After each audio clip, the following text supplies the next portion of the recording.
जय हिंद साथियों। आज कुछ समाजवादी पार्टी के 2024 लोकसभा के ऐसे उम्मीदवारों के नाम आपको हम बताएंगे जिनकी जीत में कोई शक शुबा है ही नहीं।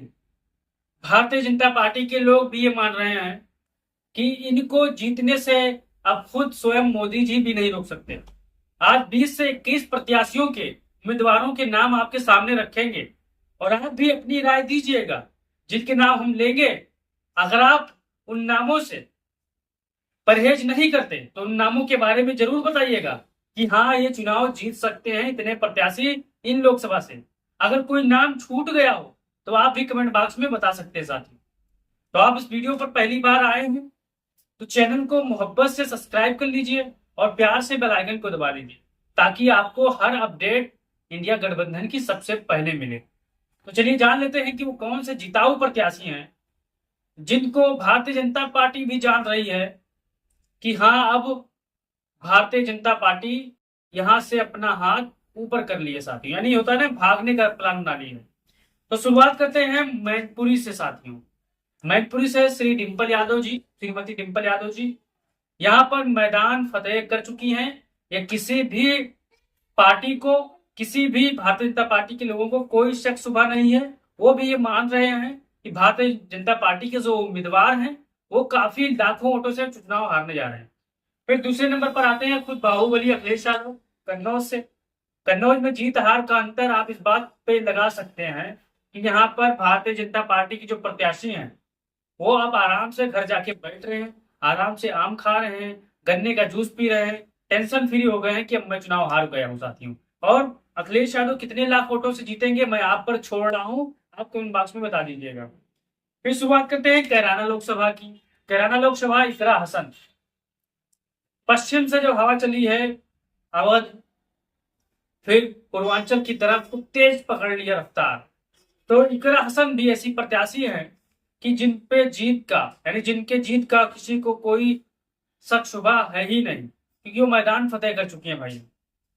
फिर आते हैं संभल से जियाउर रहमान बर्क साहब।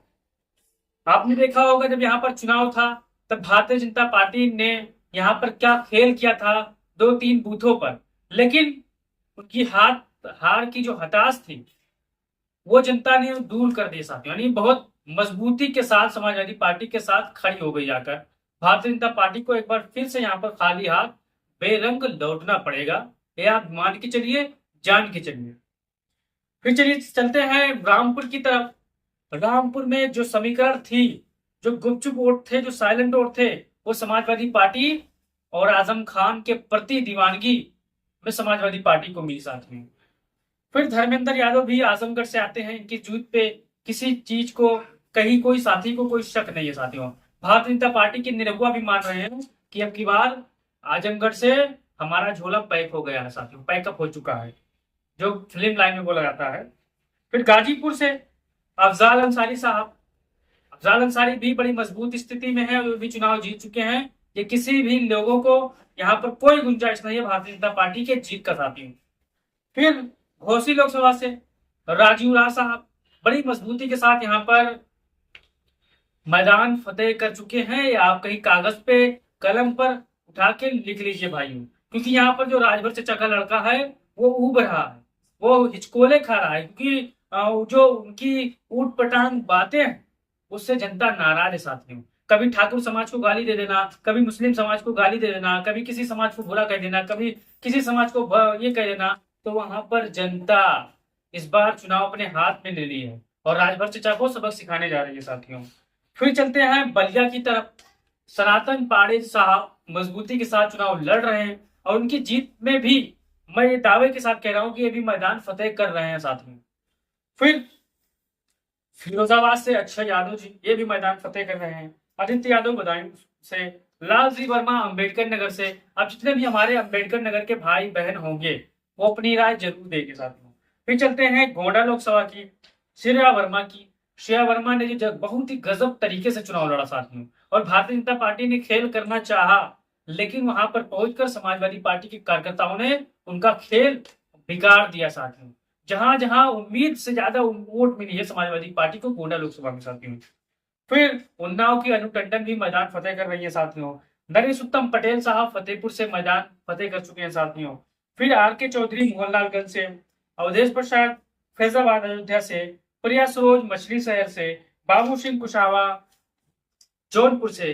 प्रिया सरोज की एक बात बता दें, प्रिया सरोज ने जब टिकट हासिल की थी तब कुछ भाइयों को लगा था कि ये नई नवेली है और ये चुनाव हार सकती है, लेकिन अखिलेश यादव ने जो कॉम्बिनेशन जो जमीनी सर्वे कराया था उसी के आधार पर इनको टिकट दिया और टिकट का नतीजा निकला कि वो लोकप्रिय होने जा रही है, बहुत तेजी के साथ आगे बढ़ रही है, क्योंकि यहाँ अब सिर्फ साइकिल निशान और कमल निशान पर ही लड़ाई है साथियों, बाकी कोई निशान पर, चाहे वो जौनपुर का इलाका हो चाहे वो मछली शहर का इलाका हो, लड़ाई समाजवादी पार्टी प्लस बसपा की है। और इस लड़ाई में जनता ने चुनाव अपने हाथ में ले लिया साथियों। 2004 के मुताबिक ये जो लड़ाई है महंगाई वर्सेस मोदी हो चुकी है भाइयों। फिर कौशाम्बी से पुष्पेंद्र सरोज की जीत में किसी चीज को कोई शक शुबा नहीं है, पुष्पेंद्र सरोज के पीछे राजा भैया बैकअप की तरह खड़े हैं। फिर मुरादाबाद से रुचि वीरमा भी बड़ी मजबूती के साथ चुनाव लड़ी है और चुनाव जीत भी चुकी है साथियों। ये रहे 20 से 21 ऐसे प्रत्याशी, अभी और आगे हैं, लेकिन इनकी जो जीत का दावा है ये भारतीय जनता पार्टी के भक्तगण के टाइप पत्रकार भी कर रहे हैं। भारतीय जनता पार्टी के अंधभक्त भी कह रहे हैं कि उत्तर प्रदेश में हालत भारतीय जनता पार्टी की खराब है साथियों, लेकिन वो कैमरे के सामने कहने से डरते हैं, क्योंकि अगर वो कहेंगे तो भाई जो रोजी रोटी उनकी चल रही है भारतीय जनता पार्टी से वो छीन ली जाएगी साथियों। मैं ये हकीकत कह रहा हूँ।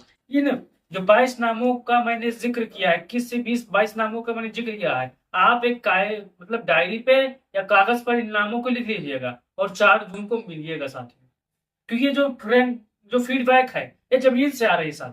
ये मैं किसी को खुश करने के लिए मैं आपको नहीं बता रहा हूँ, ये ऐसा ओपिनियन पोल है, ऐसा सर्वे है जो यहाँ पर इनके जीत की मार्जिन को और आगे बढ़ाता है भाई। तो आप अपनी राय दीजिएगा, इस वीडियो को लोगों तक भेजिएगा। जय हिंद, जय भारत, जय